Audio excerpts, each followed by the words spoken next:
Can I get married without a marriage license? Can I get married without a marriage license? Is that permissible? In my faith, following the Christ, following Jesus, do I need the government's permission? Do I need legal documents? Do I need government witness? Can I get married without a marriage license? That's going to be the theme of our podcast session today. And we're going to read an article from our friends over at ChristianCourier.com. ChristianCourier.com, and we'll have ourselves a conversation along those lines. Okay? Stefan Maya is my name. AddedSouls.ca is the website. I labor alongside the East Coast Church of Christ over here on the East Coast of Canada. Check it out. East Coast Church of Christ.ca. We stream live Tuesdays, Wednesdays, and Thursdays, 8 a.m. Atlantic Daylight Time. We upload our session on my Substack profile, and from there, the audio format goes to Spotify, iTunes, Amazon, Google, and various other locations. So it's good to have you tuning in for this session, and I think it's an important episode, obviously, because as we grow, our youth, they may want to get married. And if they want to get married, what's called of them in regards to marriage licensing? That's what we want to talk about. I want to know, do I need a marriage license from the government? Is that something I need? We'll read the article and see what comes about. Has your week been going okay? Has your week been challenging, maybe? How are you doing? You doing okay? All right, let's put the article here on the screen. There we go. This is from our friends over at ChristianCourier.com. There are a few locations where we read some articles, if you will. I've known them for years, or I've been reading their material for years. ApologeticsPress.org is one of them, no doubt. WVBS and ChristianCourier.com, and a few others, the Gospel of Christ, and locations where I've recognized the material to be sound. In other words, it's faithful. In other words, they point you to the Bible, and it makes sense. The interpretation is proper to a rightly handled scripture. And so one of the locations we're going to utilize this morning is from our friends over at ChristianCourier.com. ChristianCourier.com. And the article titled is, Can I Get Married Without a Marriage License? Can I get married without a marriage license? Now, this article, of course, explores the biblical perspective on marriage, the role of civil authority, and the importance of obtaining a legal marriage license. It emphasizes the significance of legal recognition for a couple's commitment, the responsibilities and rights it entails, and the need to respect governing authorities in regards to that end. This, of course, was written by our brother Jared Jackson, the son of Wayne Jackson, I can rightly assume, who has, for decades, a bulk of material, sound material, to look into. I may not agree with every single position our brethren take in regards to matters of personal conscience or opinion, academic pursuits, so on and so forth, but we are like-minded in common salvation regarding the doctrine of Christ. And that is what is, of course, most important in our unity, that we have and hold that common salvation within the accuracy of the doctrine of the Christ. So the article says, and I quote now, the following question was left on our question and answer hotline. And here was the question they would be addressing. The question goes as such. Can a person be right in the eyes of God, be faithful before God, without having a legal certificate? Planning to get the legal certificate in a couple of years when their finances are better. So it's not that we don't want to have this certificate, it's just we can't afford it at this time, but we want to be married. That's an interesting question. An interesting question, no doubt. And we want to see if we can answer that through this article, through our conversations. So it continues and it says, quoting, "As is often the case, our Bible questions touch on some important fundamental issues. Number 1, point 1, what actually constitutes marriage in God's eyes?" We have to define that term. We have to understand that doctrine, that command, that instruction, if you will, that teaching. Point number 2, what role does civil authority play? So what is marriage before God's eyes? Authoritative, permissible, lawful marriage before God's eyes. And in what format or what form does our governing authorities cooperate with God's law regarding marriage? So let's examine what Scripture reveals. The article continues. First location of the article titled, "What Makes a Marriage Valid Before God?" We need to understand that first and foremost. What makes a marriage valid before God? Well, God's foundational design for marriage can be found at the very beginning of the human family, right? Now, side note, I have time and time again produced and proclaimed many podcast sessions regarding marriage. Not only marriage, but marriage, divorce, and then remarriage. And you can find them on my YouTube channel, Stefan Ashmaye, on my Rumble channel, Added Souls. Okay? You can find that there and also on our podcast, audio podcast locations like my Substack profile. If you'd be interested to go through that very detailed study of marriage, divorce, and remarriage. It's there, it's archived, it's there for you. I encourage you to go check that out if you're still studying the topic, if you're confused about a matter or whatnot, or you have some questions you'd like to have answered. We kind of cover pretty much everything. And so you can go ahead and check that out. Marriage, divorce, and remarriage. You can check out our archive videos on that.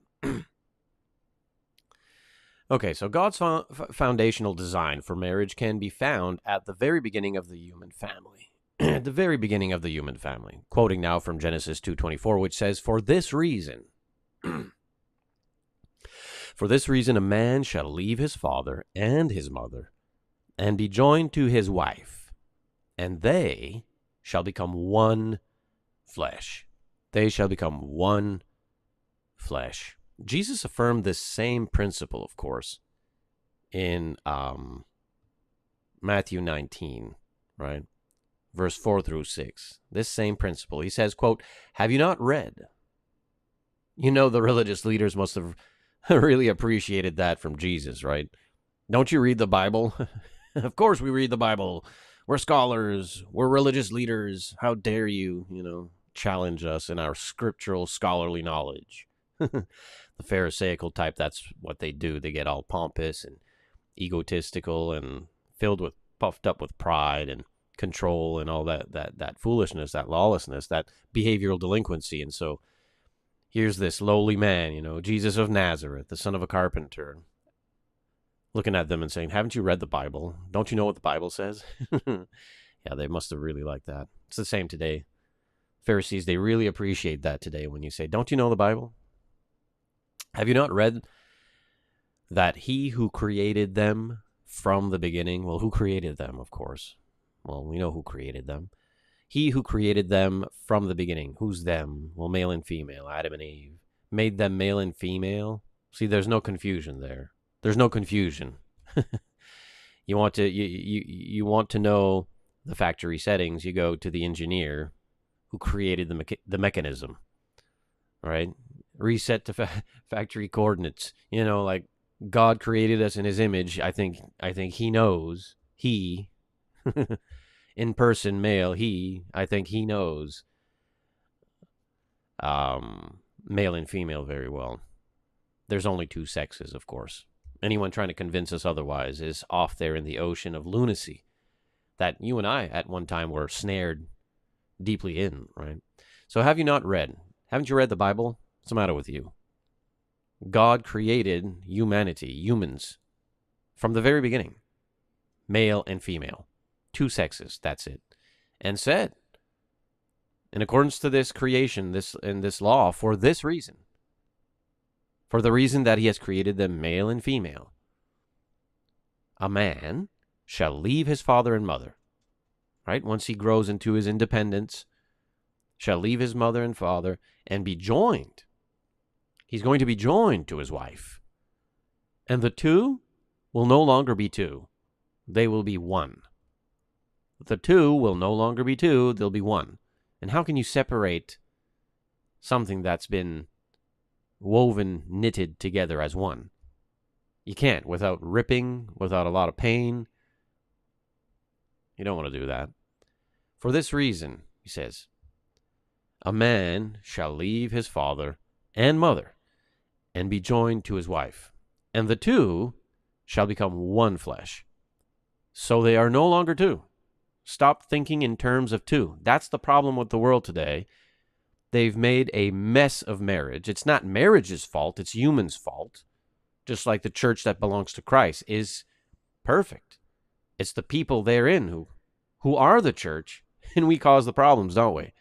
If our heart's not right, if we're not humble, if we're not learning, if we're not kind and courageous, we're not giving and benevolent, forgiving, healing, compassion, if we're not participating in moral uprightness, we're the problems. The same in a marriage. The institution of marriage comes from a divine mind. It is indeed perfect for its operation. But then we get involved we commit to this holy matrimony, and we do not uphold the agreement, and then we have problems. And that ought not to happen because two have become one. And you don't want to rip that apart. Some have had to rip that apart in regards to the exception to the rule, which is your partner is cheating on you and won't stop cheating on you and doesn't want to stop cheating on you. Well, then, time to say goodbye. And that's painful. It's very painful. Painful in many ways. Emotionally, financially, family-wise, destroyed. There's a lot of pain involved with that. Two become one. So they are no longer two, but one flesh. What therefore God has joined. You see, who's joining? Who's the one marrying here? God. God is the one who takes a male and female and says, you're together now, you have become one. That's who does that, God. Not me, not you, not government. God. So what therefore God has joined together, let no man separate. Man shouldn't be separating that. Oh, we do. Through our free will, we do. But against God's authority, no doubt. God is the one who decides when we are together, and God decides when we are not. In other words, God is the one who marries, and God is the one who divorces. Not man, not government. I mean, man out there is saying that two men can be married. Well, it's just not real. It's not true. It's a fable. It's a myth. It's a lie. Two men can't get married just because the government signs them a paper. They don't even qualify for the agreement. They don't even qualify for the commitment. In order to qualify to enter into the marital agreement, you have to be male and female. Numero uno. That's the most basic qualification. If you don't even have that, you're not even entering into a holy matrimony. You may call yourself married, just like non-Christians call themselves Christians. Just like standing in a garage with a wrench somehow makes me a mechanic? No, I don't think so. Where are your credentials? Well, I don't have any. No, that's what I thought. So yeah, you can't have two females married. You can't have two males married. Doesn't matter which government says so or which documents are written. Before God, that just does not exist. It never has and never will. Two cannot become one that way. And God is the one who marries, and he don't marry that kind of stuff. He just don't marry that kind of stuff. Homosexuality is just not a permissible practice for marriage. It just isn't. You can't qualify for the holy matrimony in that department. Bit of an excursion. We keep reading. Let no man separate what God has put together, male and female, together as one. God did that, and so we ought not separate that. We ought not do that. The article continues, and this is an article from our friends over at ChristianCourier.com. ChristianCourier.com. And it's good to have our friends tuning in, Michelle, Steve, Carolyn, and others. Notice what constitutes marriage in these passages, okay? Number 1, leaving. A man leaves his father and mother. That's important. If you get married and you haven't left mother and father involved in intrusively so in your own personal business, you're going to have problems in your marriage. You're going to have problems in your marriage. You don't want to do that. God is very strategic in his institution with an orderly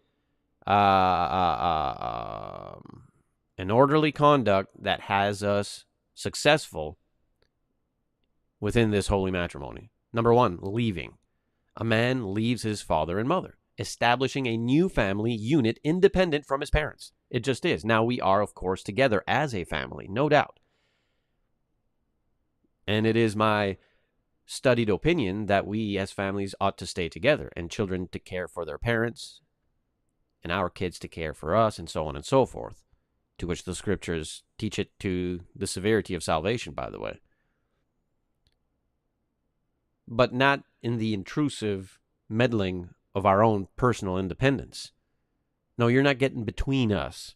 Two have become one. There's no room there. If you give room, it's going to hurt. There's going to be some ripping, some tearing, some blood. No. A man leaves his father and mother, establishing a new family unit independent from his parents. Number 2, joining.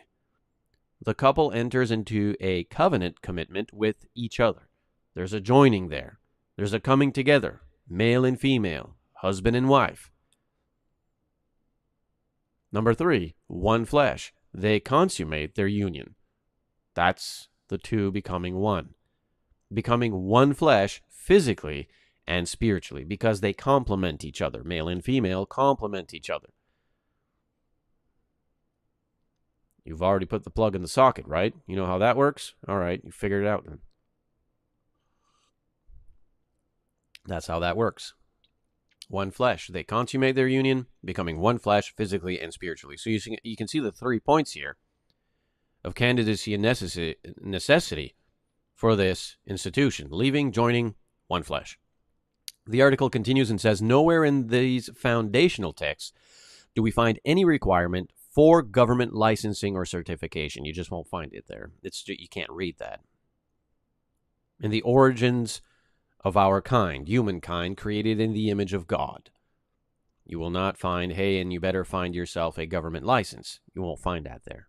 However, let's not just call it case closed quite soon. Too soon. Let's keep reading. Now, nowhere in these foundational texts do we find any requirement for government licensing or certification. Now, the essence of biblical marriage is covenant commitment between a man and a woman before God, recognized by the community and consummated physically. That's what takes place here. It's before God. God is the one marrying, and it's recognized in the community. The community recognizes what has taken place. This here male and this here female have gotten together. God married them. They are now one upon their consummation.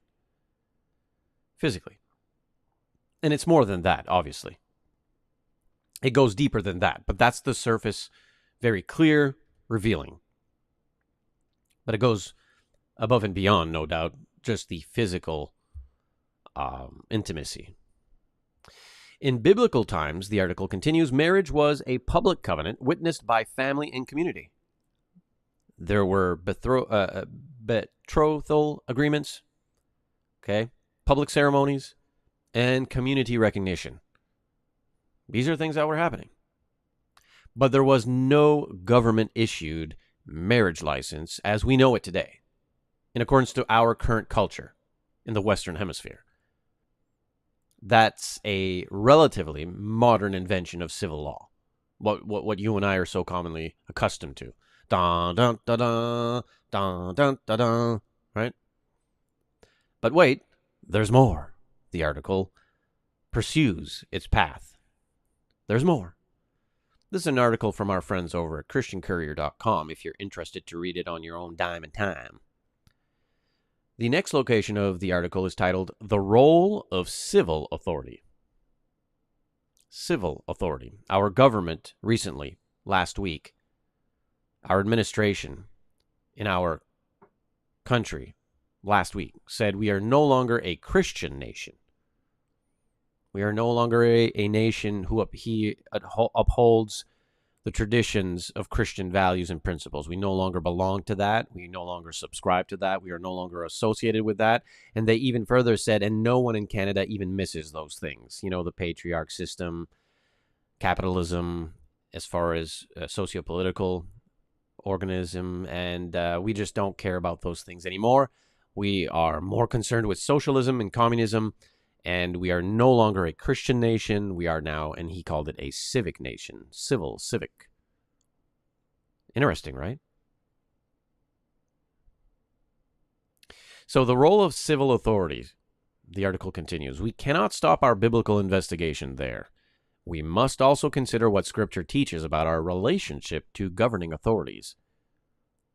Paul clearly states, quoting now from the Scripture, every person is to be in subjection to the governing authorities, for there is no authority except from God. Truly. We had a discussion about that last night in our midweek studies, actually, with the congregation. We're like, where do you think law comes from, though, ultimately? Who says right or wrong? Like, what? Whoever said that murder is wrong? Why is there a law that says murder is illegal? Who came up with that? Every person is to be in subjection to the governing authorities, the apologetics of law, moral law. For there is no authority except from God, and those which exist are established by God. We are speaking about the God of the Holy Bible, a very specific, unique God, the living God of the Bible. The 39 books of the Old, the 27 books of the New, the 66 books of the Bible, God, that God, very specific God. Therefore, whoever resists authority has resisted the ordinance of God. If you are lawless within the realm of criminal delinquencies, therefore, whoever resists authority, he's not speaking here about law from a government that would be against, oppose, or contradict God's law for our lives. In other words, if the government says it's now illegal to be a Christian in this nation and you can't gather and worship, well, guess what? Too bad. We're going to do it anyways. God's authority has more power than anything man can come up with to try to destroy Christianity. They've been trying to do that for millennia. They've not been successful. They never will. You will never be able to destroy Christianity on this earth. It's a signed, sealed, delivered. Oh, yeah. It's just never going to happen. But they'll try, and they'll keep trying. Our nation currently is trying. It's not going to succeed. Never will. So we need to understand that what is being said here is not a full submission of every single policy, mandate coming from a corrupt, tyrannical, godless government. It just isn't. When they told us we couldn't congregate to worship, we said, well, we're going to congregate and worship anyways because God, we fear God more than man. So you need to understand, you need to rightly handle that. He's specifically speaking here about law that is upheld by God's authority, which is pretty much clean up society from lawless individuals, murderers, capital punishment. That's why you pay taxes. But for the purpose of this theme, the principle therein is to submit to laws that are in cooperation with God's law. There's a stop sign. Well, stop at the stop sign. Stop at the stop sign. It's there for our safety and security. Stop at the stop sign. The government said there's a stop sign at this street, then you stop. That's okay. The government says you can't practice your faith. Oh, now we got a problem. I'm not going to listen to that. That's why they hate us so much. That's why a godless communist government, they hate Christians so much, because Christians bow down to a higher power. And they hate that. They don't want you to bow down to Jesus. They want you to bow down to Pharaoh or to Caesar. Therefore, whoever resists authority has resisted the ordinance of God, and they have resisted, and they who have resisted will receive condemnation upon themselves. They're going to have an eternal problem there. This is a matter of salvation. You want to be an evildoer? You want to be a criminal, a murderer? You're going to have a problem. We pay our taxes so that the good guys take care of the bad guys. In a society where there is no longer any law, then we must, of course, as the people, uphold law. The way we're going over here, though, so that's going to happen sooner than later, it seems. So that's from Romans 13:1 and 2. Now, this is in cooperation with the theme of our session today regarding, do we need a government license for marriage? Well, that's a whole different ballgame than you're not permitted to worship God or capital punishment for murderers. This is a government license for our marriage. Do we need that? Must we stop at the stop sign? There's a stoplight. Do we stop? Okay. Peter echoes this principle, of course, quoting now from Peter, 1 Peter 2, verse 13 and 14. It says, "Submit yourselves for the Lord's sake." Why are you doing this? For the Lord's sake, to every human institution, whether to a king as the one in authority, or to governors as sent by him for the punishment of evildoers and the praise of those who do right. Again, the context is quite clear. If you're not manipulated or loyal to any political party that might have a selfish ambition or an agenda, if you're just a free-thinking human being capable of independent faith, you're reading the scriptures in its context, rightly handled, it's quite simple. Paul's saying, hey, you know when the government is practicing capital punishment on murderers? Yeah, if you go against that, you might not go to heaven. Really? Yeah. So pay your taxes, because that's what it's there for. Pay your taxes so that the bad guys can be apprehended and put away. Okay. In a nutshell. In a nutshell, that's what that's about. And Peter's just, like-minded with his brother Paul, so yeah, that's it. Do that. So when it comes to a marriage license, a stop sign, yeah, we submit to that. If you are employed by a corporation, you're going to have to follow the guidelines, aren't you? Of course. If you are hired in an academic institution with a faculty and curriculum, well, you submit to that. Unless, again, in any of these departments, whether it be government, corporation, academic institutions, entertainment, business, or media platforms, anywhere at any time, yes, you submit to the authorities at hand, unless, of course, they go against the clear authority of Christ. Would it be against God for us to accept legal documentation of our marriage through the governing policies? Well, think about that. The article continues. It says, these passages establish that Christians have a divine obligation to submit to civil authority. It does. Not because civil government creates moral law. They don't. And the minute we start believing that government is God, we're in trouble. And if you want accounted witnessed accounts, well, look around. Look at the current nation. It's fallen at the hands of this very lunacy. A lunacy that thinks, the citizens think that government is God somehow, Not because civil government creates moral law, it just doesn't, but because God has ordained government to maintain order in society. So what happens when a government no longer holds order in society and no longer upholds the law? Well, you don't submit to government. That's why they hate us so much. That's why they want us extinguished, exterminated as quickly as possible. Because we do not think that Pharaoh is God. Why do you think Pharaoh got so angry at? Why do you think Pharaoh was hardening his heart at God and the people so much?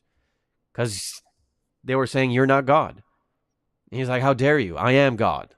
Bow down to me. If not, I'll murder all of you. Has it been so different? Is it so different today? Okay. When civil government establishes requirements for legal recognition of marriage, Christians must consider this within the framework of submission to governing authorities. It's the stoplight. Stop at the stoplight. Stop at the stop sign. It's not against God. It's not against God. The government doesn't make you married in God's eyes, but it does establish the legal framework within which marriages are recognized in society. It does. It does. And we have to be honest enough to recognize that. We enter into another location of the article titled, "Can You Delay or Even Defer Legal Registration?" This is an article from our friends over at ChristianCourier.com.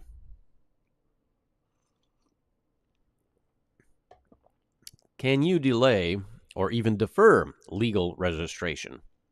Now we arrive at the heart of the question, right? The question that began and was answered by this article. If a couple is married in God's eyes through covenant commitment, does financial difficulty justify delaying legal registration? Well, that's a complicated one, isn't it? Or can we simply ignore what the government requires because we choose not to comply in regards to legal documentation of our marriage, witness to our marriage? This is where we must think carefully about several biblical principles. First, consider the purpose of civil marriage registration. It's not merely bureaucratic paperwork, by the way. Legal marriage provides, point number one, public legal recognition of your union. Point number two, protection of both spouses' rights and responsibilities.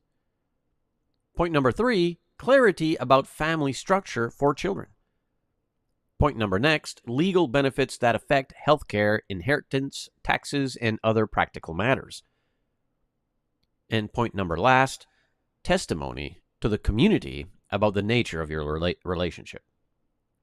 So you can see the utility, of course, in legal documentation from a government policy regarding marriage.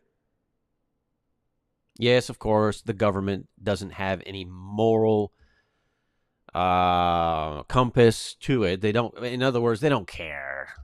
It's a tax grab. It's a tax grab. We know that. It's a tax grab. Okay. But that aside, we render to Caesar what belongs to Caesar. So we don't make that the thing. What do we make the thing? Our marriage, our commitment, our love.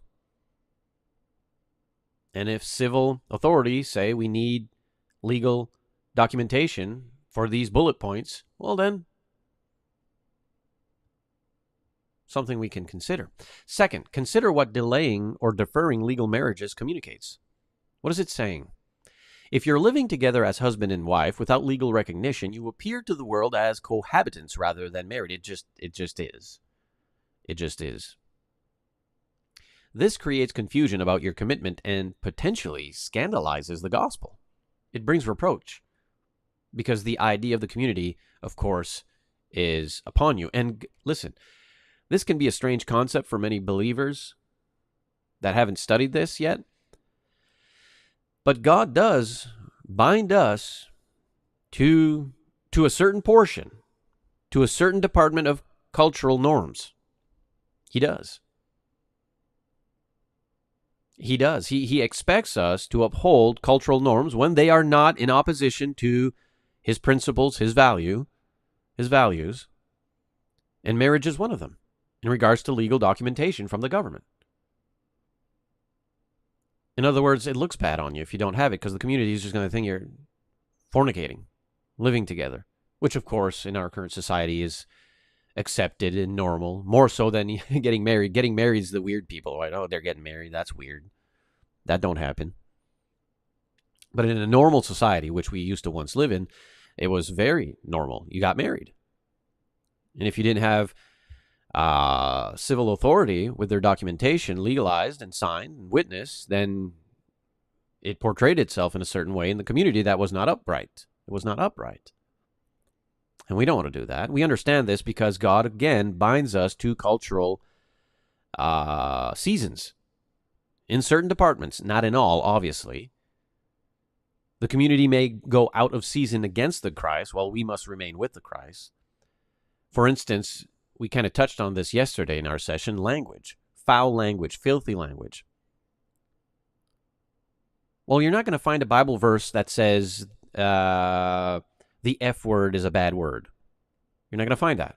You're not going to find a list of foul, filthy words in the Bible that God says, these are the words I'm talking about when I say Christians ought not to be speaking foul or filthy words. These are the words. Why? Because they change in season with culture. That's why. But we're bound to it. As Christians, we are bound to it. We cannot participate in foul and filthy language as Christians. Why? Because society sees it as, and has created it as, foul and filthy language. So we're bound by it. Because if we utilize it, then it brings reproach. And we fall prey to the lawlessness that is out there in regards to foul and filthy language. But nonetheless, we are bound by it. That's why in one century somewheres on the earth, this certain word is a bad word. It's a foul word. It's a filthy word. It's an explicit word. Can't use that. But then on the other side of the map, a century later, that word is common word. Like, it's not a bad word at all in that society. It's just a reality. I said this yesterday. I recognized that when I went stateside for several years. I found out that there were certain words that we utilize over here that's not considered bad language at all, but over there it is. Well, as Christians, we must submit to that.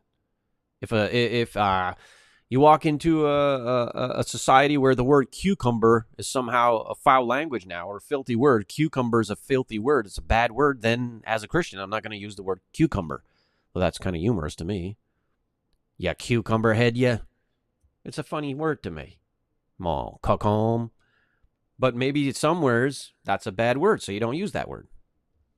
Now, there are certain words that have gained universal understanding, like flipping the bird, the F word, the big F word. Well, we know that's not a word we should be speaking. Though, in my opinion, it's a lesser bad word than taking God's name in vain. That's an inherent bad word. That's where people get mixed up. They don't understand it. Using the F word is not to be found in Christians. We ought not to use the F word. We ought not to be out there publicly saying the F word, because it's understood it's a bad word. That's what's binding us, because society says it's a bad word. So as Christians, we ought not to participate in the F word out there. And that's a word that's been commonly understood now universally. But that word, in my opinion, is not as bad in measurement than taking God's name in vain. Why? Because taking God's name in vain doesn't come from a cultural thing. Culture didn't decide that taking God's name in vain is bad. God said taking God's name in vain is bad. It's a sin. That's the difference. That's the difference. But we are bound by both. Not to take God's name in vain and not to use the F word. What if you use that word between in the privacy of your own house with your wife or your husband? Don't get me involved in your business. That's between you and God. I'm not here to. You be the judge. You be the judge. You go ahead and you decide if in your household it's not a bad word or not. I'm not going to mess around with that. I'm not going to meddle with that. It's not my business. But out there in public, you don't use that word. You don't use that word. So the art I'm sharing this just for us to understand the principle of it all, right? To understand the principle. Okay, so Paul instructs us, quote, give no offense either to Jews or to Greeks or to the church of Christ. 1 Corinthians 10:32. He also warns, quote, abstain from every form of evil. 1 Thessalonians 5:22. Of course, there in 1 Thessalonians 5:22, within context, regarding those who teach falsehoods, those who are religiously misguided, those who are teaching false doctrines. That's the evil in context and in specificity in which he is commanding us to stay away from. What? False teachers, false teachings. Some people use that verse and say, see, we can't practice Halloween. Go away. You're no, you don't understand. And I know I've been there. Like, don't take me the wrong way here. I've been there. I used to take that verse out of context and be like, see, I don't know, look at a picture of a devil with horns, it's evil. Can't watch Harry Potter. It's sorcery. It's evil. Can't watch Harry Potter. Why? Well, 1 Thessalonians 5:22. That's not what it's saying. If you look at the context, it's quite clear. He's talking about false teachings, false teachers. Stay away from that. That's evil. He's not talking about dressing up little Johnny as a Spider-Man during Halloween to get some candies. Another topic, of course, bit of an excursion there, but you get the point. For the principle, of course, applicable to, well, we don't want to participate in something, of course, the community would deem as evil in that fashion. We don't want to make ourselves unapproachable. We don't want to bring reproach to Christ, his name. We represent, we defend, we proclaim the gospel. So we don't want to cause a problem. For the gospel, we want people to draw near to it. The article continues and says, even if your hearts are pure before God, appearance matters because of your example and testimony to others in regards to legal documentation from the government for your marriage. How would a Christian ever declare to others that cohabitation is a moral evil if they participate in the same domestic arrangement? Like, you kind of be caught in a hypocrisy there. You don't want to do that. There's enough of that out there. Thirdly, consider the practical implications here. What happens if either one of the cohabiting couple becomes seriously ill before they obtain the legal certificate? This is a fallen world and fallen things happen. We're not promised tomorrow. It might just not come. Or what if there's an accident? Let me ask you a question. If you're on the way to the marriage altar, if you will, right, where God's going to marry you, make husband and wife together, but you were to die in an accident prior to it, are you married? Are you considered married before the government? Well, no. Doesn't matter. You're not married before the government. Well, I was on the way. I was driving there.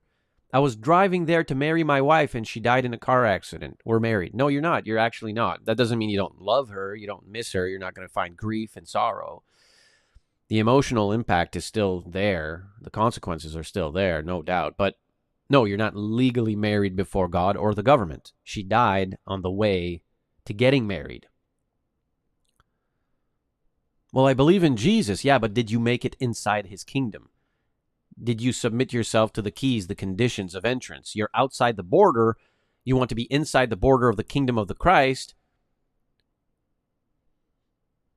What happens if you die before you? And yeah, but I believed. Yeah, but it doesn't. I know you believe, but you were outside. There are many believers outside, by the way.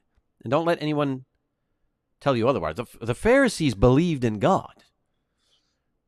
You think they're in heaven? The article continues. Without legal recognition, they may have no standing to make medical decisions, no inheritance rights, and no legal claim to jointly acquired property. Is this good stewardship by leaving these matters uncertain? Well, I don't think so. I don't think the scriptures would teach us to do such a thing. That would be foolish of us. Fourth, examine the financial justification honestly. In most jurisdictions, obtaining a marriage license costs less than $100. If you can afford to live together, you can honestly not afford this amount. Like, how important is marriage to you? How important is your marriage to you? Well, I just can't afford to take my wife out, Got too many bills. Or too many excuses, maybe. Too many excuses. Yeah.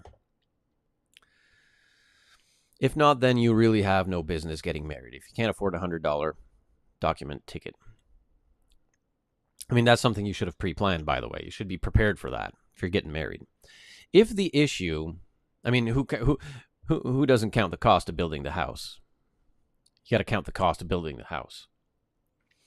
If the issue is the cost of a wedding ceremony, remember that the ceremony and the legal registration are separate matters. This is something separate. You can be legally married with a simple courthouse ceremony and celebrate with family and friends later when finances permit. Like, you can get married. God can marry you now. And then afterwards, when you have enough money, well, then you could have your honeymoon or whatever you want, whatever kind of celebration or tradition you have, family and friends or whatever.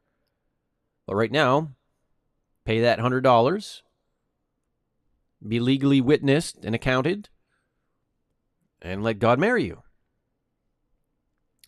Another location of the article, it says the biblical path forward. The biblical path forward. It says, based on these considerations, here's what Scripture's principles suggest. If you are committed to each other as husband and wife before God, then you should formalize that commitment legally as soon as possible. Not in 2 years when finances are better. That's an excuse. The cost is minimal, and the biblical mandate to submit to governing authorities is clear. And in this category, in Department of Conversation, this context, it certainly is.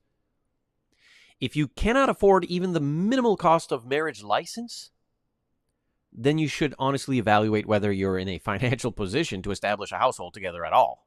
Really. Marriage requires financial responsibility, 1 Timothy 5:8. And if you can't manage this basic legal requirement, you may need to wait until you're more financially and emotionally stable, a bit more mature. And let's be real. Do you have friends and family? Are you part of a local assembly, a local church? Do you have support? If the real issue is wanting an elaborate wedding celebration, separate that desire from the necessity of legal marriage, okay? Get legally married now through a simple ceremony and celebrate with a larger event when finances permit. There's no biblical requirement for an expensive wedding, by the way, but there is a biblical requirement to honor civil authority. And we need to understand that. We need to understand that. The next portion of this article from ChristianCourier.com, titled, What About Couples Already in This Situation? Well, if you're currently living together as husband and wife without legal recognition, waiting for better finances to obtain the certificate, here's what you should do. Recognize the situation honestly. You're in a state of disobedience to civil authority, which scriptures command us to honor, by the way. Repentance is in order here. You need to change the way you're thinking, which means you need to recognize that what you're doing doesn't align with biblical teaching about submission to government, and that needs to change. Take action immediately. Don't wait for finances to improve. Make obtaining a legal marriage your priority. If necessary, adjust your budget to afford the license fee. We should do this. Seek support if needed. If you genuinely can't afford even the minimal cost, speak privately with your church elders. Many congregations would gladly help a couple regularize their situation rather than have them living in a shacked-up arrangement, if you will. Move forward in faith. Once you've obtained legal recognition, you'll have peace of mind knowing you're honoring both God's design for marriage and his command to submit to governing authorities. Okay? Now, we can do this. We can understand this. Okay? The next portion of this article is titled The Heart of the Matter, and therein is where it always goes back to the heart of the matter. It always goes back to the heart. Law and love. It goes back to the heart. Marriage is indeed primarily a covenant before God, not a government-created institution. It just isn't. The state doesn't make you married. Your covenant, commitment, and physical union do that. God is the one who marries you. However, we live in a society where civil government has established legal frameworks for recognizing marriages, and Christians are commanded to submit to those frameworks. We had ourselves a bit of a conversation about that principle, right? God expects us to submit to these very specific cultural demands for us to be upright in our community. Legal marriage registration isn't what makes you married before God, but it's how you demonstrate respect for governing authorities and provide clear testimony to the community about your relationship. Financial difficulty is understandable. No doubt everyone is in these days pretty much, in financial difficulty, challenging. But the cost of legal marriage is so minimal that it cannot reasonably justify years of delay. In other words, for us over here, just don't go to McDonald's for a month. Don't go to McDonald's for a month, for one day, for one session, depending on the size of your family. There you go. If you're ready to live together as husband and wife, you're ready to fulfill the legal requirements that demonstrate your commitment publicly and honor the governing authorities God has established. Sadly, sometimes the, quote, financial burden is merely an excuse to avoid the responsibility God places on those who participate in domestic unions. And I hear that all the time. They even to the point. Speaking of marriage itself, wow, we don't need to get married. It's just a piece of paper. Oh, really? It's just a piece of paper? Yeah. Well, why don't you sign it then if it's just a piece of paper? Well, because they understand it's more than just a piece of paper, don't they? It's a commitment before God as God sets both of them together. It's a matter of the heart. Where is the heart at? The question isn't whether you can be married in God's eyes without legal recognition. The question is whether you should be. And Scripture's answer, considering both the nature of marriage and the mandate to honor civil authority, it's very clear. Formalize your union legally as soon as possible. Here's an important note from the article. This article assumes that the couple is A, qualified to marry, husband and wife. Husband and wife who have never been married before, right? Male and female, never been married before, or in the category that they were married, but their spouse was cheating on them and they had to divorce from that. Legal, before God, lawful, right? So this article assumes that the couple is A, qualified to marry. They're lawfully permitted and qualified to marry. And B, fully committed to marriage. This is the commitment, fully committed to marriage, simply inquiring about the legal requirements. We do not endorse in any way unmarried couples living together outside of biblical marriage. Obviously, can't do that. Can't do that. That's a sin. Can't go to heaven that way. Never go to heaven that way. So, in our session today, we read an article from our friends over at ChristianCourier.com in regards to must we have legal documentation from the government, even if we can't afford it. And well, we touched at all those things. We had conversation about all those things. Yes. If you are truly committed to enter into the holy matrimony and you qualify, then be prepared to have the financial capability to pay the legal documentation. It's not because the government's the one who invented marriage. It's not because the government's the one marrying you. God does that. But the government, as a witness, recognizes the legality in society, in its community, in its culture, and says, okay, Mr. and Mrs. Jones here are now legally bound together in holy matrimony, and that gives them these legal rights and these legal benefits, and so on and so forth. And we are to do that. We are to do that.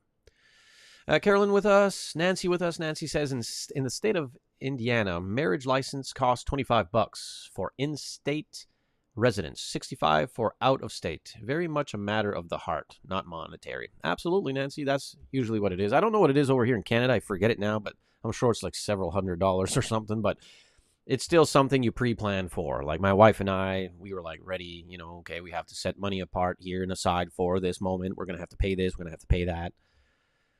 It's something you get yourself ready for. Steve says, great lesson, brother. Thanks for sharing. Have a wonderful day and stay safe. Likewise, my dear brother, my brothers and sisters, it's an honor as always to have a session with you that we discuss these matters of faith and that we grow stronger in our faith towards Christ, our Lord and Master, His Majesty. Yeah, that's what we do. Stefan Maia here with you. AddictSouls.ca is the website. I labor alongside the East Coast Church of Christ.ca. If you're on the East Coast of Canada, you'd like to join us and study with us and learn with us. We are a healthy and growing congregation. We were 5 members back in May 8th, 2022, and today we are 67 and growing. And it's because we love one another, and we just want to follow what the Bible says. We want to follow what Jesus says. It's very simple. It's very simple. We are kind and humble. We seek the truth. We want the truth. We embrace the truth. We proclaim the truth. And we'd love to have you. We'd be honored to have you. And so kindly consider that, right? Michelle says, thanks for the lesson. God willing, be here next Tuesday. God bless you all. We go live Tuesdays, Wednesdays, and Thursdays at 8 a.m. Atlantic Daylight Time. Tuesdays, Wednesdays, and Thursdays, 8 a.m. Atlantic Daylight Time. We go live on our Facebook page, Added Souls. We go live on my YouTube channel, Stefan Ashmaye. We go live on my Rumble channel, Added Souls. And we go live on our TikTok platform. And afterwards, I'm going to upload this on my Substack profile, Stefan Ashmaye. My Substack profile therein distributes it on iTunes, Spotify, Amazon, Google, and various other podcast platforms. Is that okay? Consider subscribing to addedsouls.locals.com. Over there, you'll get exclusive personal vlogs. And it certainly supports me and my family and the work we do every day. We work hard. We love the work. We love the responsibility. We wouldn't want it any other way. It's through His grace and your willingness to subscribe and support, we keep going forward. All right, have a safe weekend. You are indeed loved. You are appreciated. You have purpose in life. We must stay focused and stay positive. And Lord willing, next Tuesday, 8 a.m. Atlantic Daylight Time, we'll stream live for another podcast session. Peace out.